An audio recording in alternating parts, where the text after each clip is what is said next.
इस परिवार को मंगल कामना करने के लिए हम सब यहाँ आए। अब जो रास्ता हमें पता नहीं थी, जो रास्ता हमें भूल गया है, ये हमारा रास्ता नया नहीं है। हमारा रास्ता ये नया नहीं है।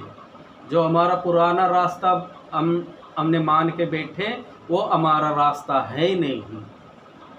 कैसा? क्योंकि आज से 8 पीढ़ी या 10 पीढ़ी दादा परदादा परदादा परदादा से लेके पीछे चले तो हम सब लोग बौद्ध थे। 12वीं शताब्दी, 13वीं शताब्दी और 16-17 शताब्दी तक हम बौद्ध थे। जो हमारा दादा परदादा परदादा परदादा परदादा ये लोगों से आप पूछो, वो लोग कौन सी राह पर चलते थे, आप उनसे पूछ लेना, वो बता देंगे आपका राह ज्ञान मार्ग है। जो समन संस्कृति उनका संस्कृति थी, वो बुद्ध का मार्ग पर चलने वाला लोग थे, वो युद्ध करने वाला लोग थे। वो लोग युद्ध कर करके नैतिक युद्ध कर करके वो अपने मार्ग को कभी भी नहीं बदले। बहुत सारे कारण की वजह से राह पर चलना मुश्किल हो सकता थे।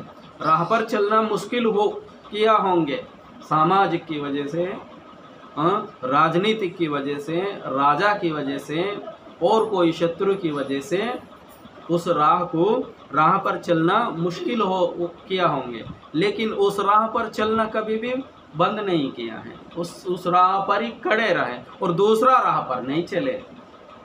हम लोगों को स्वतंत्र होने के बाद हमारा सिर पे तोपा है, तुम ये है, तुम ये है, तुम ये ऐसा चलो, तुम ऐसा चलो, तुम ऐसा करो, तुम ऐसा करो, तुम्हें ऐसा होता है, तुम्हें ऐसा नहीं किया तो तुम्हारा बच्चा ऐसा हो जाएगा, तुम्हें ऐसा नहीं किया तो तुम्हें वो जाएगा, तुम्हें ये होता है, वो होता है बोल के हमें हमारा सिर पर डर बिठा के रखा है।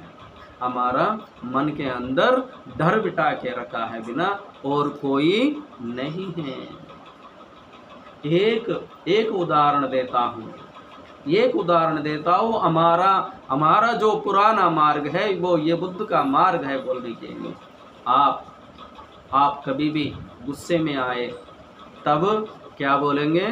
3-5 मत करना, 3-5 मत करना। बहुत ज़्यादा कर रहे तो 3-5 बोलेंगे, नहीं बोलेंगे? कहे होंगे आप लोग या सुने होंगे, ये क्या है 3-5-8? 3-5 क्या है? कहाँ से आए हैं ये 3-5?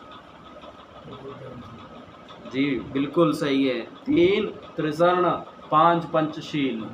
जो व्यक्ति त्रिसर्ण और पंचशील करता है वो हमेशा जग के रहता है। उनका दुख का मूल पता है, उनका सुख का मूल पता है, उनका नष्ट का मूल पता है, उनका लाभ का मूल पता है, उनका क्लेश का मूल पता है, उनका संकट का मूल पता है, उनका यश का मूल पता है, उनका अभयस का मूल पता है और उनका निंदा का भी मूल जरूरी पता है, उनका प्रशंसा का भी मूल पता है उनको।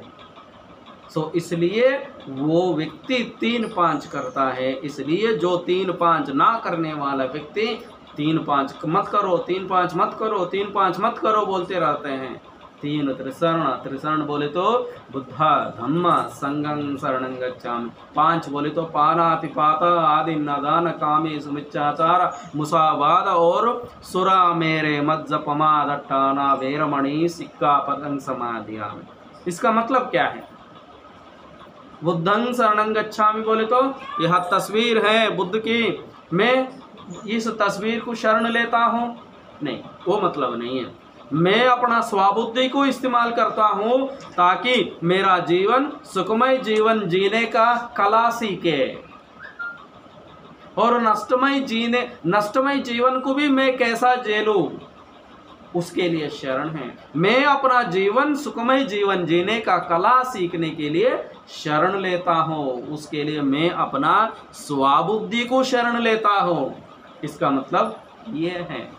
और धम्मं शरणं गच्छामि का मतलब मैं अच्छा काम करने के लिए शरण लेता हूँ, बुरा काम ना करने के लिए शरण लेता हूँ, और मैं अपना मन को शुद्ध बना के रहने के लिए शरण लेता हूँ। ना कि मैं पत्थर को नहीं शरण लेता हूँ, ना कि मैं आग को शरण नहीं लेता हूँ, मैं पानी का शरण नहीं लेता हूँ, मैं हवा का शरण नहीं लेता हूँ, मैं ऊपर और नीचे और 10 दिशाओं में मैं कभी भी किसी का भी शरण नहीं लेता हूँ। और तीसरा शरण कौन सा है? वो संगं शरणं गच्छामि। या संघ बोले तो आदमी का संघ है, औरत का संघ है, भिक्षु संघ है, भिक्षुणी संघ है, और उपासक संघ है, उपासिका संघ है। इसके लिए शरण लेना है क्या? नहीं, बिल्कुल नहीं है। संघ के अंदर अच्छा अच्छा लक्षण होता है, उस लक्षणों को, अच्छा लक्षणों को शरण लेना चाहिए। 4 अच्छा लक्षण आप अपनी ओर से आप चुन सकते हो। 4 दुगुण 8 अच्छा गुण आप अच्छा से पालन कर सकते हो। 8 दुगुण 16 गुण अच्छा से पालन कर सकते हो आप अपना जीवन में। 16 दुगुण 32 अच्छा गुण आप अपना जीवन में पालन करने के लिए शरण लेंगे। ताकि यह संघ रिटायरमेंट वालों को संघ नहीं है, स्टूडेंट वालों को संघ नहीं है, और कोई कुछ संघ है नहीं। यह संगं शरणं गच्छामि का मतलब इन सारे अच्छा लक्षणों को मैं अपना जीवन में पालन करने के लिए शरण लेता हूँ। इसका मतलब ये है संगं शरणं गच्छामि। और पानातिपाता वेरमणि सिक्खापदं समादयामि, इसका मतलब क्या है? मैं अच्छा काम, मैं अपना काया वाचा मनसा से किसी प्रकार का भी हिंसा नहीं करूँगा। ये सबसे पहला नंबर की भाषा का तर्जुमा है पानातिपाता बोले तो।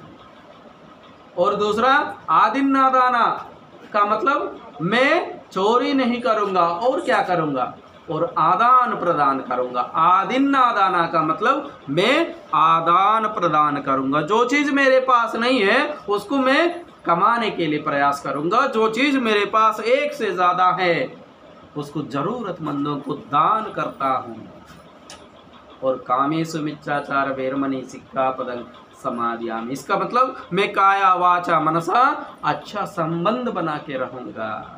शादी होने के बाद उसी संबंध में रहूँगा। शादी से पहले और शादी के बाद कोई दूसरा संबंध, गलत संबंध नहीं रखूँगा। इसका मतलब मुसावाद वेरमणि सिक्खापदं समादयामि, इसका मतलब मैं झूठ चुगली निंदा नहीं करूँगा। और क्या करूँगा? मैं जब भी बोलता हूँ किसी के पास, वो जो मेरा शब्द सुन के उनका मन में नफरत पैदा नहीं होना चाहिए, गुस्सा नहीं आना चाहिए, ईर्ष्या नहीं होना चाहिए, पगा नहीं होना चाहिए, और अच्छे से हम सब लोग एक है, एक भावना होना चाहिए, मैत्री भावना। हम करुणा से बात करें और हम मैत्री भावना से बात करें, उपेक्षा भावना से बात करें, और हम क्षमा भावना से बात करना चाहिए। ये मुसावाद वेरमणि सिक्खापदं समादयामि का मतलब। और 5वां कच्ची शराब, पक्की शराब, नशीली पदार्थों से मैं दूर रहूँगा, और दूसरों को कहूँगा इन चीज़ों से दूर रहे, ताकि दिमाग का तेजी बढ़े। जब दिमाग का तेजी बढ़ती है, शरीर का तेजी अपने आप बढ़ती है, शरीर का क्षमता अपने आप बढ़ती है। जब शरीर का क्षमता बढ़ती है, दिमाग का तेजी बढ़ती है, काम करने का क्षमता दिमाग से भी बढ़ती है और शरीर से भी बढ़ती है। जब दिमाग का और शरीर का क्षमता बढ़ती है काम करने का, तब अपने आप कमाई बढ़ती है। जब अपने आप कमाई बढ़ी, अगला पीढ़ी सुखी रही। जब अगला पीढ़ी सुखी रही, अच्छा पढ़े लिखे लोग हो जाएंगे और अपने अपने दिमाग का इस्तेमाल करेंगे, दिमाग का तेजी बढ़ाते रहेंगे और सुखमय जीवन जीने का कला अपने आप सीखेंगे। यदि कोई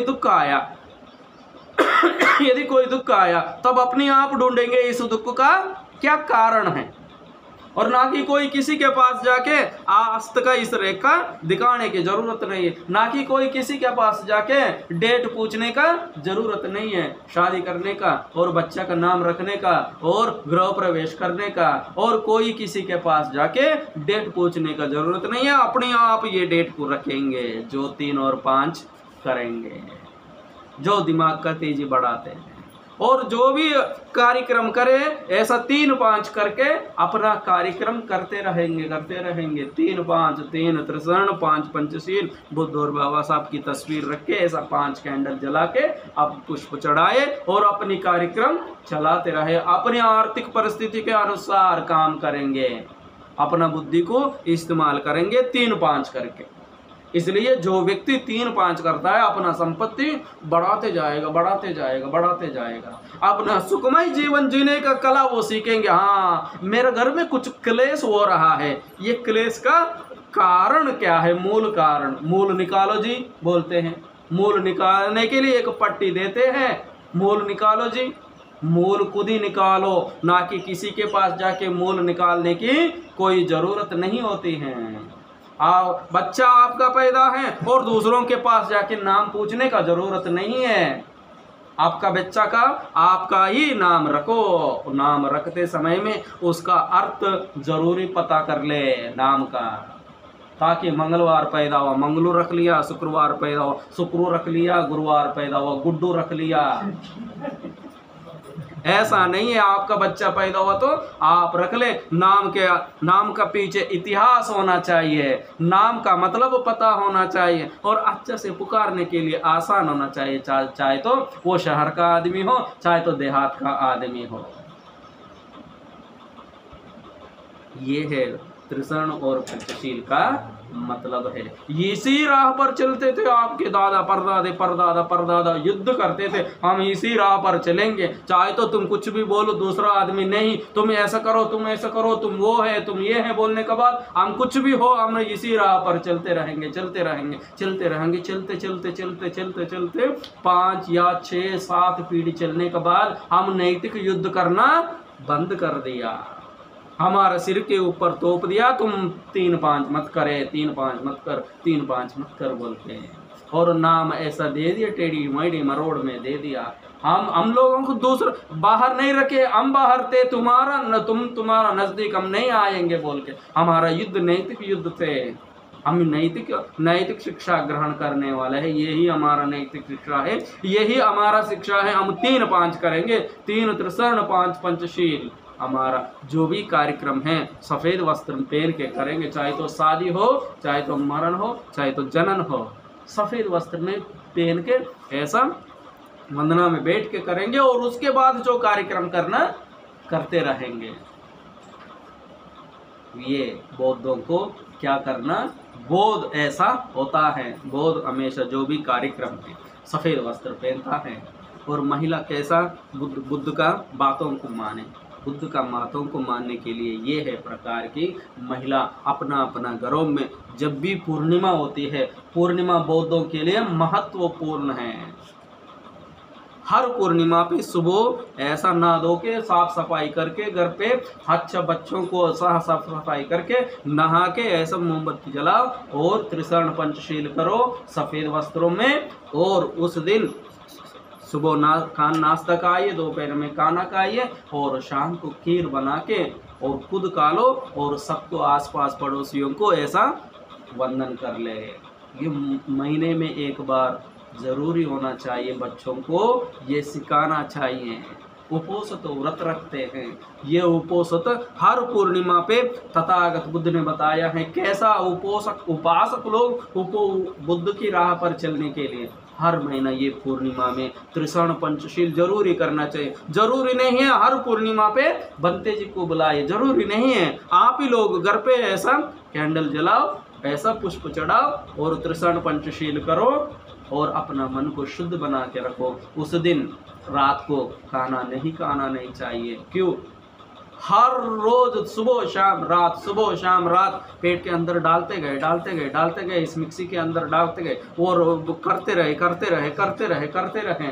और एक दिन छुट्टी दे दो पेट को, तब देखो तुम्हारे शरीर के अंदर कितना ऊर्जा पैदा हो जाएगा। ये वैज्ञानिक रूप से भी सेहत के लिए बहुत अच्छा बात है। तब थोड़ी देर 10 मिनट का मेडिटेशन करो, अपनी मन का संतुलन बनाए। इस बात को सीखना चाहिए। जीवन में सुख आता है और उसका पीछे दुख जरूरी है, दुख आता है उसका पीछे सुख जरूरी है। और निंदा आता है उसका पीछे प्रशंसा जरूरी है, और यश आता है उसका नीचे उसका पीछे अपहास जरूरी है। ऐसा इन जीवनों में ये जरूरी है, हर व्यक्ति का जीवन में ये आना और जाना जरूरी है। जब भी आए हम अहंकार में नहीं जाना चाहिए, जब भी जा रहे तब भी हम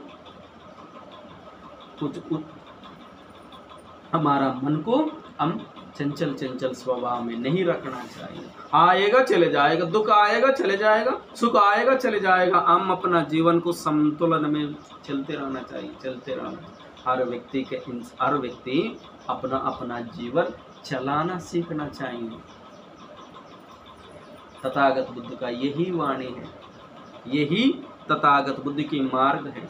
इस मार्ग पर चलते रहना, क्योंकि इस मार्ग को बंद करने के लिए, इस मार्ग पर लोग ना चलने के लिए क्या करते हैं, इस मार्ग पे बहुत बड़ा बड़ा गड्ढा डालेंगे। तुम्हें वो ना मिलने का, तुम बौद्ध बनेंगे तो तुम वो नहीं मिलने का, तुम्हें ये ना मिलने का, तुम्हें वो नहीं मिलने का, ऐसा बहुत बड़ा बड़ा भयंकर बता देंगे।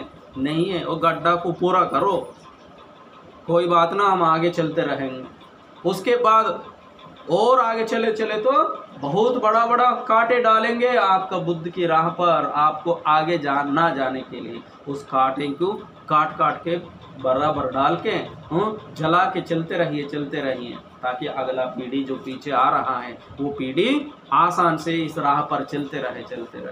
बड़ा बड़ा पत्थर डालेंगे, ये लोग इस राह पर ना चले, भयंकर बता देंगे। तब भी उस बड़ा पत्थर को रोड़ी बना के राह पर डाल के, टार डाल के चलते रहो, ताकि अगला पीढ़ी आपका उस राह पर बहुत आसान से चलते रहे। कितना भी दिक्कत हो, कितना भी दुख हो, कितना भी नष्ट हो, कितना भी कष्ट हो, अपना पूर्वज लोग इस राह पर चलना नहीं छोड़े, उसी राह पर टिके रहें, भूल गए बस उतनी है। अब याद दिला दिया बाबा साहब ने, 70 साल हो गए हमें, अब हम उस राह पर चलते रहेंगे। आज आपका परिवार फिर दोबारा बात उसी राह पर खड़े थे, उस राह पर अब चलने के लिए तैयार है। आप लोग जन्म शुरू किया है इस राह पर चलने के लिए। हम सब आपका मंगल कामना करेंगे, हम सब लोग आपका मनोकामना पूरा हो जाए आपका। आप इसी राह पर चलते रहे चलने के लिए सब लोग परिवार के ऊपर पुष्प बरसा के हम सब लोग परिवार को साथ देंगे। आप इसी राह पर चलते रहे।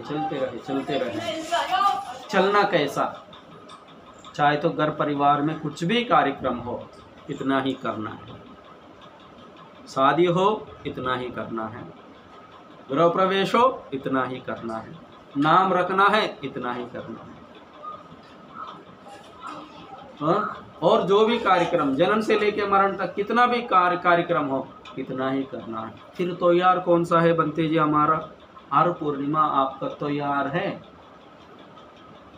हर पूर्णिमा छोटा से मनाओ या ना मनाओ, कोई कंपलसरी नहीं है मनाने के लिए। लेकिन बुद्ध पूर्णिमा, वैशाख पूर्णिमा बोलते हैं मई में, वो कंपलसरी आप। और बाबा साहब जयंती का बताने की ज़रूरत ही नहीं है आपका, आप अपने आप तो यार है। और बहन को वो सिंदूर ले जाना वो नहीं है, तब ले जाने के लिए आप लोगों ने आज रखे बहुत अच्छा है। जब सब पूरा दुनिया वो ले जा रहे, सड़े हुए वो ले जा रहे अपनी बहन के यहाँ, आप लोग बहन के यहाँ बुद्ध और बाबा साहब को लाके सिंदूरा बहुत बेहतरीन फर्स्ट गुड क्वालिटी है ये सिंदूरा क्या बोलते हैं वो मीटर लाते ले जा रहे हैं, हाँ सिंदार। आप अपनी बहन के यहाँ बहुत अच्छा बेहतरीन सिंदारा 100% लाया। और बहन की जब बहन के घर पे शादी होती है तब और पैसा देने के लिए क्या बोलते हैं, भैया मामा भैया कुछ पैसा देते हैं, उसको क्या बोलते हैं? हाँ बात ऐसा भरना चाहिए, बुद्ध और बाबा साहब की बात भरना चाहिए, बात से नहीं बचना नहीं चाहिए। तब बहन का घर पे शादी हो रहा है तब भैया ये ले जाके भैया बहन ये मेरा बात है, बुद्ध और बाबा साहब की बात है, मेरा बात ये है पैसा भी दे देंगे, बहन के लिए सहयोग करना चाहिए। उससे पहले बहन का घर पे शादी हो रहा है तो शादी से पहले जाएंगे, उनके घर पे बुद्ध वंदना कराएंगे, और जो भी लड़का हो लड़की को उनको बुद्ध वंदना से आशीर्वाद दिलाए। बहन ये मेरा बात है, बात से बचेंगे नहीं हम, बहन के साथ है। तुम मानो या मानो, तुम्हारा घर वाले माने या ना माने, हम मान रहे, हमारा बात ये है। हमारा बात कौन सा है? हमारा बात बुद्ध और बाबा साहब की है। पैसा चीज वो बात नहीं है, बात तो ये है, सच बात है। हम सच बात ये है कि 4 सत्य है, हम सच बात है, 4 बाबा साहब की बातों को बहन के घर पे बोल के आएंगे। बात से नहीं बचनी है, बात ये रखो, तब देखो घर घर पे महिला मानेंगे नहीं मानेंगे। कोई उपासक बोल रहे थे, अब महिला को मनवाने का क्या बात रही? बात वो है, ये है बात ये रखो, तब मानेंगे नहीं मानेंगे? जरूर मानेंगे उपासक लोग। हम मनवाना नहीं, नया टेक्निक इस्तेमाल करना ही चाहिए। ठीक है, ये है हम चलने का राह। इसलिए अब हम मंगल